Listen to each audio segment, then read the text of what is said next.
দেখো, এবিসিডি হলো একটা রেক্ট্যাঙ্গেল, ওর ভেতরে 8টা স্কোয়ার আছে। ইনসাইড দিস রেক্ট্যাঙ্গেল 8 স্কোয়ারস আর দেয়ার। এই 8টা স্কোয়ারের মধ্যে দুটো স্কোয়ার ব্লু কালারের আর দুটো স্কোয়ার রেড কালারের। এই দুটো 4টে square both are equal in size, অর্থাৎ নিচের যে দুটো স্কোয়ার আছে এই স্কোয়ার দুটো আর লেফট সাইডে যে দুটো স্কোয়ার আছে এই দুটো লাল রঙের স্কোয়ার এক সাইজের, আর বাকি 4টে স্কোয়ার বিভিন্ন সাইজের।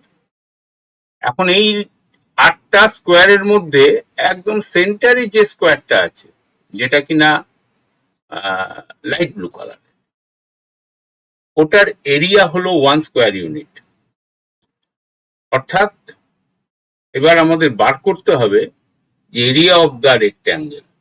শুধুমাত্র গিভেন আছে কি, দেওয়া আছে এবিসিডি একটা রেক্ট্যাঙ্গেল, ওর মধ্যে 8টা স্কোয়ার আছে, তার মধ্যে 4খানা স্কোয়ার বিভিন্ন সাইজের আর দুটো করে ইকুয়াল সাইজের স্কোয়ার আছে, আর সেন্টারে যে স্কোয়ারটা আছে সেটার এরিয়া হলো 1 স্কোয়ার ইউনিট।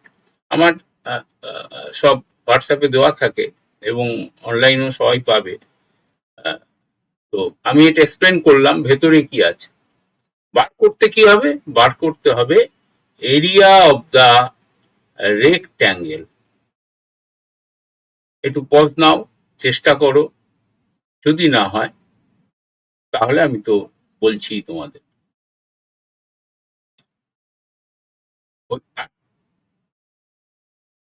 ভেতরে 1 স্কোয়ার ইউনিট দেখতে পাচ্ছ, ওই এরিয়াটা বলে দিয়েছে।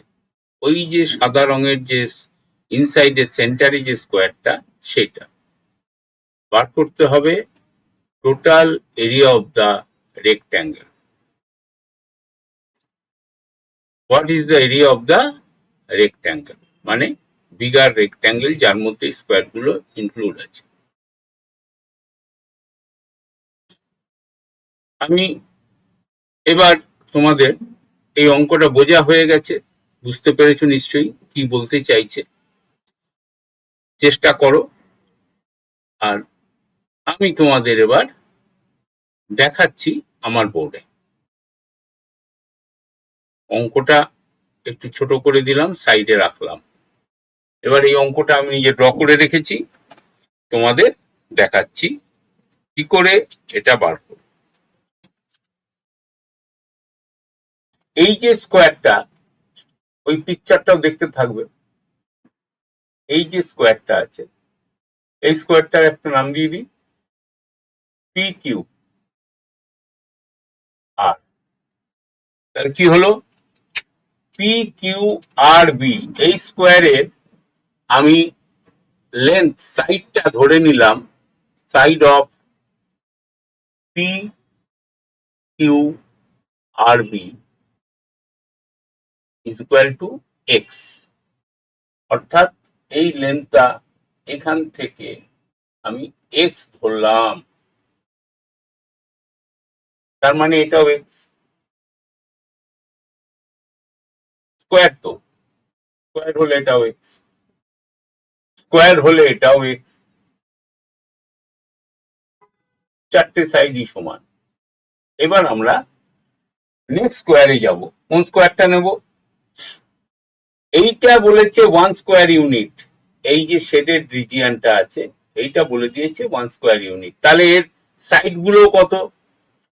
ওই সাইড গুলো 1 ইউনিট। এখান থেকে এটা 1 ইউনিট, এখান থেকে এতটা, আর এখান থেকে এতটা ছিল এক্স ধরেছি।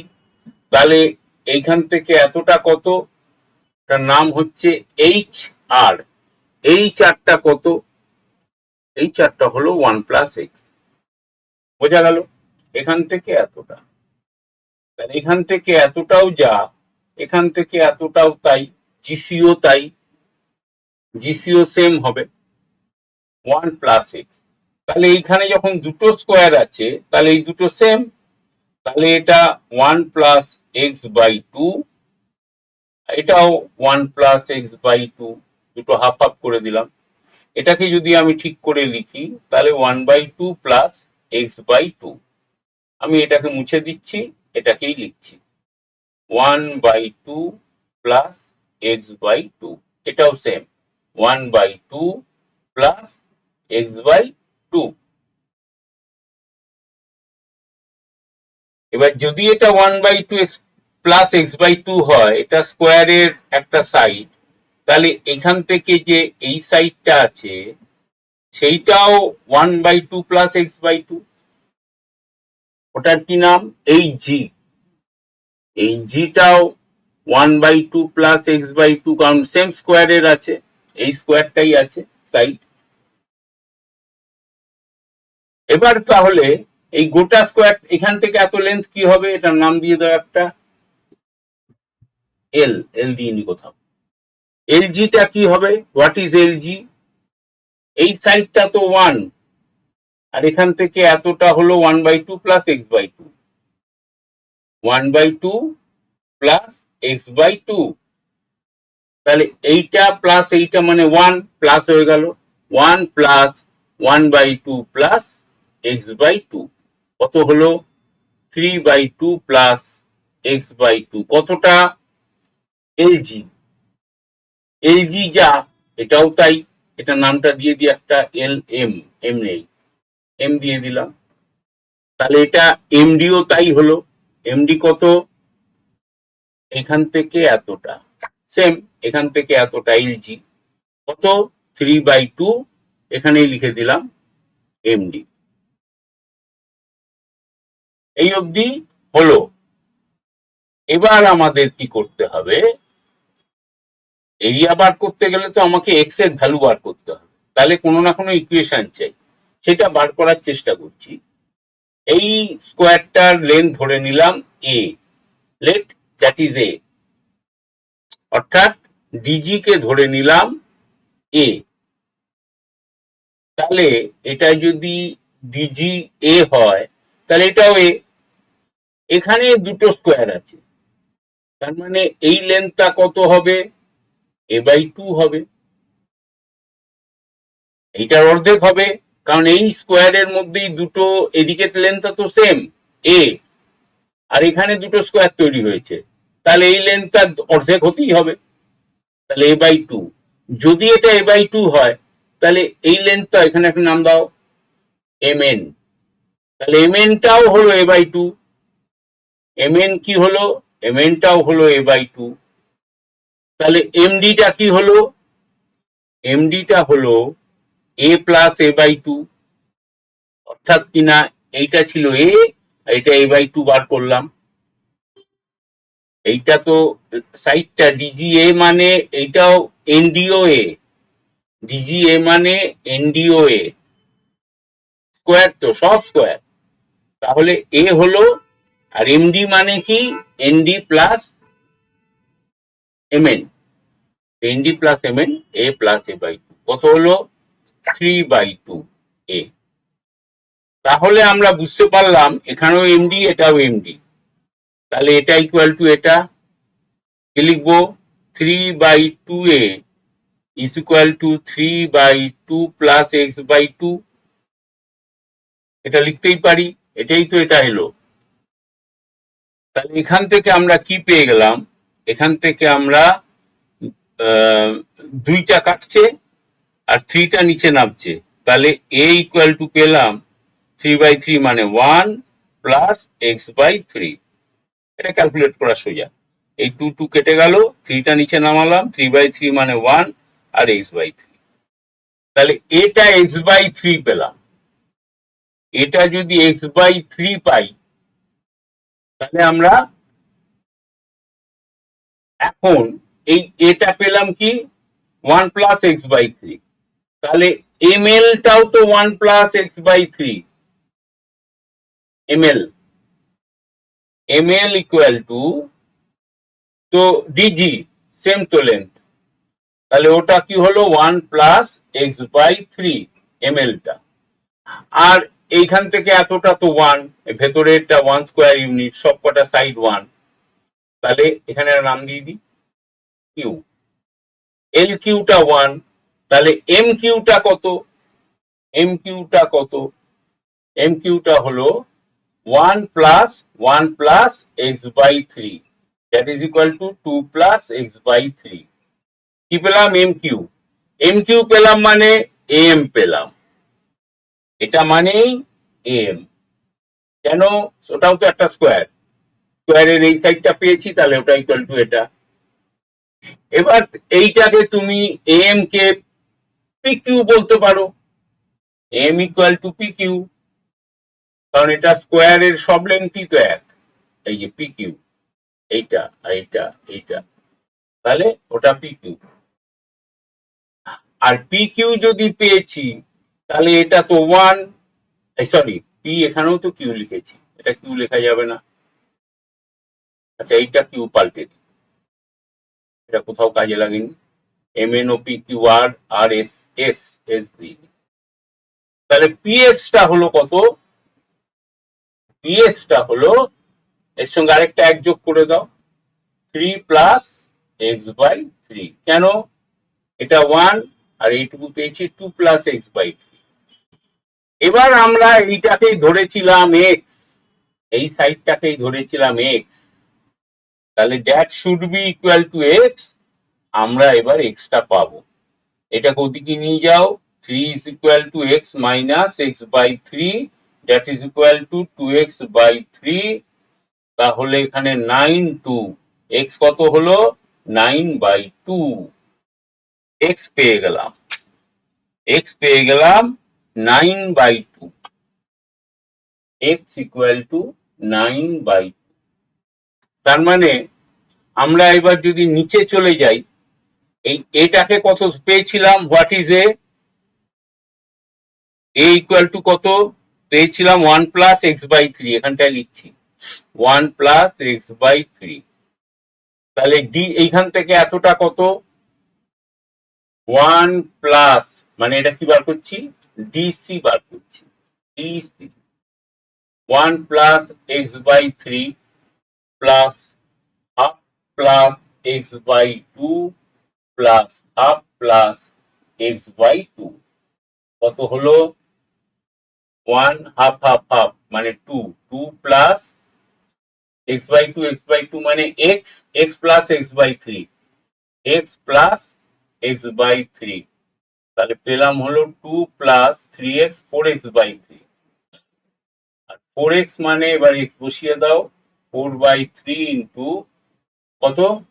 x কত বেরিয়েছে? 9 by 2, that is equal to 2 plus 3 কাটলো 12 আর 6, তার মানে 8। ডিসি বেরোলো তোমার, ডিসি ইকুয়াল টু 8 ইউনিট। এবার এইটা, এইটা কি? এটা এক্স প্লাস এদিকটাও 1 প্লাস এক্স বাই 2, তার মানে বিসি, বিসি ইকুয়াল টু কত হবে? X plus half plus x by 2, that is equal to 2 3, 3x plus 1 by 2। আচ্ছা, 3x বাই 2 করেই রাখি, 3x by 2 plus half, 3x by 2 plus half, তাহলে x কত? 3 by 2 into x হলো 9 by 2 plus half, that is equal to, দেখা যাচ্ছে? হ্যাঁ, এখনো দেখা যাচ্ছে। এটা হলো 4, 27 বাই 4 প্লাস হাফ, তাহলে 4 এলসিএম, ওপরে এটা হয়ে যাবে 27, 54 একে 55, এখানে 2, 54 না, এটা 4, 27 সরি, প্লাস এটা 2, তাহলে 29 বাই 4 কত এলো? বিসি হলো 29 বাই 4। তাহলে এরিয়া কত? এরিয়া ইজ ইকুয়াল টু দুটো সাইডের গুণফল, মানে 8 into 29 by 4, that is equal to 2 into 29, that is equal to 58 square unit। দেখো, এই অঙ্কটা এসছিল 8, এটা এসছিল ফিলিপিন্স 8 এর অলিম্পিয়াডে। অ্যাকচুয়ালি তোমাদের বারবার বলছি, যদি তোমাদের অঙ্ক ভালো করতে হয় তোমাদেরকে কিন্তু এই অলিম্পিয়াড এবং অন্যান্য কম্পিটিটিভ এক্সাম গুলোর অঙ্কগুলো করতে হবে। করলে পরে মাথা তৈরি হবে। ওই বইতে আমাদের যে কটা অঙ্ক আছে ওই অঙ্ক শিখে কিন্তু মাথা তৈরি হয় না, একটু হয়, যারা একটু ভালো পারে হয়, কিন্তু অরিজিনালি যে মাথা তৈরির কথা বলি আমি, যেটা করলে পরে তুমি নিজে যে কোনো অঙ্ক, বইয়ের অঙ্ক অতীব সোজা, ওর জন্য আলাদা কিছু লাগে না। তোমাকে ভাবতে হবে আমাকে যদি কম্পিটিটিভ এক্সাম, মানে তোমার প্রথম যে কম্পিটিটিভ এক্সাম আসবে সেটা 11-12 এর পর, 12 এর পর ফার্স্ট তুমি কম্পিটিটিভ এক্সাম দিয়ে যে যে চাই যেতে চাইবে, যে লয়ার হতে চাইবে ক্ল্যাট, যে ইঞ্জিনিয়ার হতে চাইবে জেই মেন্স অ্যাডভান্স, যে ডাক্তার হতে চাইবে নিট, এবং সবেতে এই অঙ্কটা মাস্ট, নিজের ব্রেনটা তৈরি করতেই হবে। বা তোমরা চাকরির পরীক্ষা দিতে যাও, চাকরির পরীক্ষা দিতে গেলে ইউপিএসসি, ব্যাংক, রেল, সমস্ত জায়গায় অঙ্কটাই বলে দেয় যে তুমি চাকরিটা পাবে কি পাবে না। বাকিটা সবাই পারে, করে জেনারেল নলেজ তৈরি করে, সবার যা যা ক্ষমতা সেটা তৈরি করে ফেলে, ইংরেজি ইংলিশ লিখতে, ওগুলো সবাই পারবে, এবারে স্টুডেন্ট সবাই পারবে। আটকে যায় কোথায়? শুধুমাত্র অঙ্কে। সে চাকরির পরীক্ষা হোক, কম্পিটিটিভ পরীক্ষা হোক, তোমার লেভেলটা তুলে দেবে, তোমার র্যাঙ্কিং তুলে দেবে অঙ্ক। আমরা জানি বলে বলছি, ছোটবেলা থেকে এই ভাবনাটা বাচ্চাদের মধ্যে দিতে হবে বাবা মাকে, যে যারা বাবার ব্যবসা আছে ব্যবসা ধরবে তাদের কথা বলছি না, যেটা কিনা একাডেমিক লাইফ, নিজের জীবনটা নিজে তৈরি করব, কারোর নিজেকেই তৈরি করব, আমি আমি আমার মধ্যে সেই ক্যাপাবিলিটি আছে, তাহলে তোমাকে অঙ্কে ভালো, অঙ্ক তোমার ব্রেন তৈরি করে দেবে। ওই ব্রেনটা তৈরি হলে একবার যে কোনো সাবজেক্ট হবে, অন্য সাবজেক্টে কিচ্ছু ম্যাটার করে না, করলেই হয়। ধরন আছে সেগুলো আস্তে আস্তে বলে দেবো। আসল অঙ্ক, এটা মনে রাখতে হবে, কোনো অঙ্ক যদি নিজে নিজে করতে পারো, এই অঙ্কটাই যে যে নিজে করতে পেরেছে এই ভাবনাটা নিয়ে, তার ব্রেন তৈরি হয়েছে। আর তুমি আটকে যাচ্ছ মানেই তোমাদের মধ্যে ইয়ে কি, আমি আমার একটা অভিজ্ঞতার কথা বলছি। একটা অঙ্ক ছিল, আমি তখন ক্লাস 9-এ পড়তাম। তো আমি ফুটবল খেলতাম খুব, মানে সব খেলাই খেলতাম, ফুটবলটা বেশি প্রিয় ছিল। তো আমার ওখানে মাঠে যে বন্ধু, মাঠেরও বলবো না, আমার পাড়ারই বন্ধু সমীর নাম, আহ, খেলতে যেতাম একসাথে। তো আমি যেহেতু অঙ্কে ভালো ছিল, ভালো কথাটা বলা উচিত না, অঙ্কে অঙ্ক পারতাম, তো আমি আমার বন্ধুদেরও তখন ভালো করবার জন্য পড়াতাম। তো ওরাও আমার কাছেই শিখতো। আমার অ্যাকচুয়ালি হয়েছিল কি, আমি সবসময় 2 ক্লাস অ্যাডভান্স থাকতাম, মানে আমার দিদিকে আমি অঙ্ক করাতাম, আমি 5-এ পড়তাম যখন, তখন 7-এর দিদির অঙ্ক আমি করে দিতাম। তো ওই করতে করতে আমার নিজেরই অ্যাডভান্স হয়ে গেছে, এবং তখন বুঝেছি যে অ্যাডভান্স হওয়াটা কত জরুরি, না বুঝেই হয়ে গেছি দিদিকে করাতে গিয়ে। যাই হোক, যেটা প্রসঙ্গ ছিল, ওই সময় আমাকে একটা, আমার বন্ধু ওই সমীর একটা অঙ্ক এনে দিল। সেই অঙ্কটা তার স্যার পারছে না। তো আমার নামটা একটু সবাই জানতো, ছড়িয়ে গেছিল, পাড়ার সবাই পড়তে আসতো। আমি ছোট, আমি বড়দের পড়াতাম, তো একটু ছড়াবি। তো কি হলো, অঙ্কটা দিল, তো আমি খালি ওকে বললাম অঙ্কটা ঠিক আছে তো, খাটবো? বললো হ্যাঁ স্যার দিয়েছে মানে অঙ্কটা ঠিক আছে, কিন্তু স্যার পাচ্ছে না, এটাও বলে দিয়েছে, অনেক চেষ্টা করেছে হচ্ছে না। এই পৃথিবীতে এখনো এরকম অঙ্ক আছে যে অঙ্ক আজও সলভ হয়নি, কাজ চলে। এখন আমার সময় হয় না অন্য অঙ্ক দেখবার। তো যাই হোক, সেটা অন্য বিষয়। যেটা বলতে চাইছিলাম, তো ওই অঙ্কটা কেন বলতে চাইছি, আমার নিজের বাহবা কুড়াবার জন্য না, এর পেছনে প্রসঙ্গ আছে তাই বলতে চাইছি। ওই অঙ্কটা আমি এত খেলাবাসতাম, ভালোবাসতাম, তখন আমাদের টাইমে ছিল বঙ্গলিপি খাতা, সবে সবে বেরিয়েছে, 3টে বঙ্গলিপি খাতা কমপ্লিট করে ফেলেছি, তাও হচ্ছে না। করতে করতে একবার ইউরেকা বলে লাফিয়ে উঠেছি, এবার বোধহয় হয়ে গেছে। তারপর আবার গেছি ভুলে, কোনটা দিয়ে কি ভেবেছি সেটা গেছি, কিছুতে আবার দেখছি হচ্ছে না। এই করতে করতে চান করা, খাওয়া, স্কুলে যাওয়া, খেলতে যাওয়া সব ভুলে গেছি, খালি ওইটা সলভ করছি। যে কোনো ধরো একটা সায়েন্টিস্ট যখন করে কোনো কাজ নিয়ে, তখন সে ওইটাই করে, সব ভুলে যায়। আর আজকাল কি হয়েছে, আজকাল তোমরা একটা অঙ্ক পেলেই না, ওরা বাদ, পাচ্ছ না, পরের অঙ্কে চলে যাও, কত ভুল, মানে কল্পনা করে এটা বলতে পারবো না, মাথা এই জন্য তৈরি হয় না। যাই হোক, তো আমি যখন 3 দিন 3.5 দিন খাটার পর অঙ্কটা একবার হয়ে গেছে, ভেবেছি হয়ে গেছে, তারপরেও আমি ওটাকে আর মেলাতে পারছি না। এইরকম করতে করতে রাত্রির বেলা গিয়ে আমি যা যা করছি একটা আবার খাতায় লিখছি, লিখে লজিক তৈরি করে তারপর 5 বার 7 বার দেখলাম না, এবার ঠিক হয়েছে, লজিকে কোথাও কোনো ভুল নেই। কখনো আমি এই অঙ্কটা বলবো, আর আমি তো তখন অঙ্ক করেছি যখন এটা, আমি যখন 9-এ পড়ি, দ্যাট ইজ ইয়ার অফ 78। আর কম্পিউটার ল্যাপটপ এইসবগুলো তো অনেক পরে জানলাম মেয়ের দৌলতে। আর আমি দেখেছি ওই অঙ্কটাই গুগলে অন্য অন্য অন্য একজন বাঙালির নাম রয়েছে। আমি তোমায় কনফার্ম বলছি তোদের, মানে তোমাদের, সরি, বাচ্চা মেয়ে বলে ফেলেছি আপনাদের, ওই অঙ্কটা কিন্তু আমি করেছিলাম ফার্স্ট। এই একদম মানে দুনিয়ার সব স্যাররা আমার বুকে জড়িয়ে হয়েছিল সবাই, তখন আমি এসব কিছু জানতাম না, কোথাও দিতে হয় বোধহয়, কি করতে হয়, তো বাচ্চা না, ক্লাস 9, কেউ যদি বলে দিত তাহলে আমি হয়তো পাঠাতাম।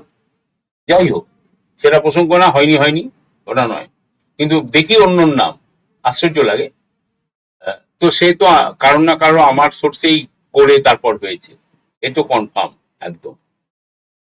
কেন বললাম কথাটা, এই জন্য বললাম, আমার নাম ভাঙানোর জন্য না, আমি এই জন্য বললাম, একটা অঙ্কের পেছনে আমি খেটেছিলাম 4 দিন, খাওয়া নাওয়া সব ভুলে গেছিলাম, তারপর কি অঙ্কটা হয়েছিল। তোমরা একটা অঙ্ক না পারলে পরের সেকেন্ডে চলে যাও, ওটা নিয়ে যে খোপড়িতে ভাববে, এটা খাটাতে হবে, ব্রেনটা খাটালে তবে কিন্তু ব্রেনটা বেরোয়, খোলে। এই বিষয়টা আগে বুঝতে হবে। ব্রেন আটকে থাকে, আমরা এটাও জানো, আমরা আমাদের যা ব্রেন আছে না, তার 0.0002% ইউজ করি, এইটুকু ইউজ করি, মানে 10,000 ভাগের 2 ভাগ। ব্রেনেরটাকে যদি আমরা 5,000 ভাগ করি, তার 1 ভাগ ইউজ করি। পুরো ব্রেনটা ইউজ করলে যে কি হতে পারে ভাবো। আর তার মধ্যে যারা ক্ষণজন্মা হয়, তারা এটা ইন্টু 2 আইকিউ টেস্ট করে দেখা গেছে, অর্থাৎ তারা এই 5,000-কে আর অর্ধেক বাড়িয়েছে, যারা ক্ষণজন্মা সায়েন্টিস্ট। ডিফারেন্স এসছে কত, জাস্ট ডবল, অর্থাৎ ওদের হচ্ছে 0.004, মানে 2,500 ভাগের 1 ভাগ তৈরি ভাবে। আমাদের যা ব্রেন, তার 2,500 ভাগের 1 ভাগ ভাবতে পারে। কত ভাগ ভাবা বাকি করতেই পারি না, এই জীবনেও পারি না। আমাদের ব্রেনটা যে কি জিনিস খালি কল্পনা করো। আমি কিন্তু সব জার্নাল থেকে যা স্ট্যাটিস্টিক্স পড়াশোনা করি, তো একটু যা পাচ্ছি সেগুলোই বলছি। অর্থ কি, তোমাদের প্রথম, আমি ভিডিওটা অনেক বড় হচ্ছে, হোক, কারণ আমার এই লেকচারটা কিন্তু ইম্পর্টেন্ট।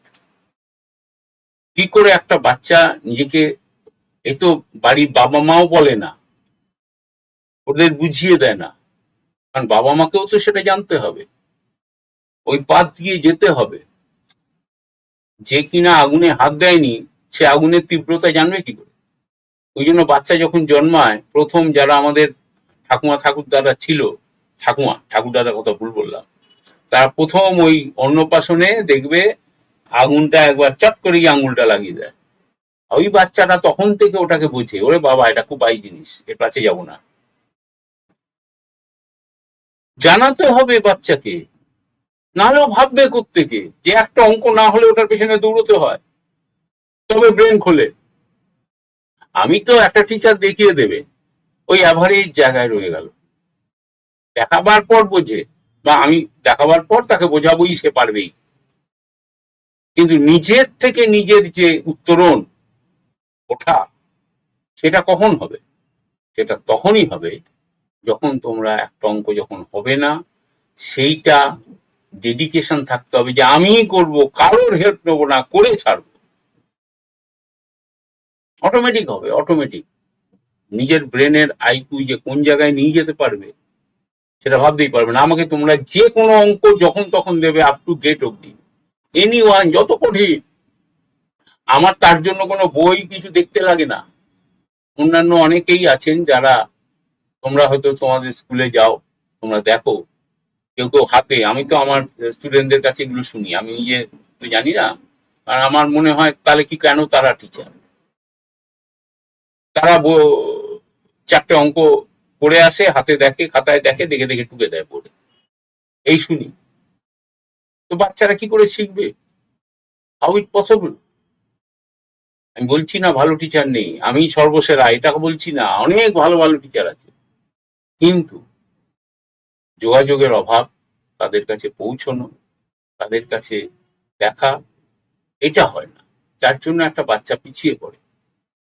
আমার এত কিছু বলার উদ্দেশ্য একটা, বাচ্চাদের, বাবা মাদের জন্য বলছি কিন্তু এগুলো, আপনারা বাচ্চাদের ডেভেলপমেন্টটা আটকে দেবেন না, মারধর করবেন না।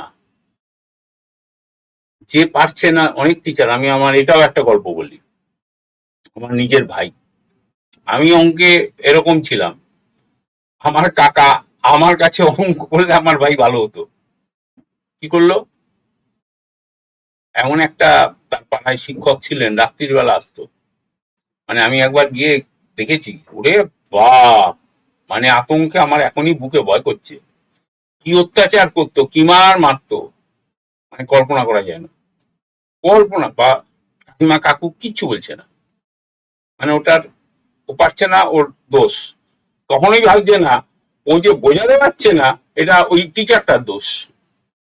আর ওই ছোটবেলা থেকে মার খেয়ে খেয়ে খেয়ে ও আরো ভোঁদা হয়ে গেল, যাবো ভালো হতে পারতো, আর হলোই না। ওই রকম অত্যাচারে কখনো কেউ ভালো হতে পারে? ইম্পসিবল। সে কল্পনা করতে পারবে না কি মার মারতো, মানে আমার মনে হতো আমি উঠে গিয়ে একটা লাঠি দিয়ে মারি, এরকম মনে হতো।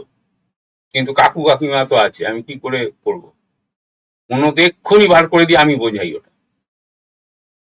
কত পর বলেছি, কিছুতেই কিছু শোনেনি। যাই হোক, এখন এটাও বলছি ওই জন্য, যে কোনো কিছুতে, মানে এখন তো টিচাররা আর গায়ে হাত দেয় না, এটা একটা বিষয় এসে গেছে, খুব ভালো বিষয়। হ্যাঁ, অনেকের এখনো ভেতরে থাকে জলে, কিন্তু ওই সব, যারা যাদের জলে, তারা তারা আলটিমেট বোঝাতে পারে না বলে জলে। বা আপনাদেরও বলছি, বাবা মার তো হাতে বাচ্চাকে মারবে, এখনো অব্দি ওটা আটকায়নি, ইয়েতে আটকায়, যাবেন ওই যে, দেশটার নাম ভুলে যাচ্ছি, কোথায় এটা, ইয়েতে, এই একটা সিনেমাও এসছে ওটা নিয়ে, রানী মুখার্জির সিনেমাটা, দেশটার নামটা কি জানো? রোমানিয়া, না রোমানিয়া না, সুইজারল্যান্ড বোধহয়, সুইজারল্যান্ড না হলে সুইডেন, এস দিয়ে, এটা দুটো কোনো একটা। ওখানে কি, বাচ্চাকে আলাদা কেয়ার নিতে হয়, বাচ্চাকে কিছু বলাই যাবে না, এবং খুবই ভালো। কিন্তু তার জন্য ওই সিনেমাটা হয়েছিল, মানে আমি কি বলতে চাইছি, যে আপনারা কিন্তু দুম করে মেরে দেন, এই পাচ্ছে না, মানে ওটা তো আপনারও ওই একই দোষ, আপনি বোঝাতে পারেন না, আপনিও তো ওই দোষেই দুষ্ট, আপনি বোঝাতে পারেন না, অথচ বাচ্চাকে মারছেন। কখনো করবেন না, কোনো দিন না। আপনি বোঝাতে না পারলে ভালো টিচার রাখুন, সেই যে বোঝাতে জানে তাকে হায়ার করুন, আপনার বাচ্চা তৈরি হবেই। প্রত্যেকটা বাচ্চা এই অ্যাভারেজ নিয়েই জন্মায়, 0.002% ব্রেন নিয়ে, এইটুকুই খরচা করার উপায় আছে, তার বেশি কেউ করতে পারি না আমরা, আমিও পারি না। আমি যদি পারতাম তাহলে আমি ইন্টু টু হতাম, ওদের দলে চলতাম, তা তো নই। আপনি আমি সবাই একই, ওই বাচ্চাটাও একই, যে আপনার ক্লাসে ফার্স্ট হচ্ছে সেও একই, শুধু হচ্ছে না সঠিক ভাবে তাকে ডেমনস্ট্রেট করে দেখানো হচ্ছে না, বোঝানো হচ্ছে না, আর তাই সে পারছে না, ব্যাস এইটুকু। আপনাদের আমি রিকোয়েস্ট করছি, আমার তো অনেক পড়াতে পড়াতে প্রায় বার্ধক্যের দিকে যাব, কিন্তু এইটুকু আপনাদের অ্যাসিওর করতে পারি, আপনি যারা যারা অঙ্কগুলো পাঠায় দেখেন পারে না, তাহলে আমার এই ক্লাসে একবার ফ্রি ডেমো নিন, দেখুন না তারপরে বাচ্চাটা বোঝে কিনা, ওই অঙ্কটাই পারে কিনা, আবার তারপরেই আর দেখাতে হবে না, তখন ওর ব্রেন খুলতে আরম্ভ করবে। যাই হোক, আজকে অনেক বড় করে দিলাম ভিডিওটা।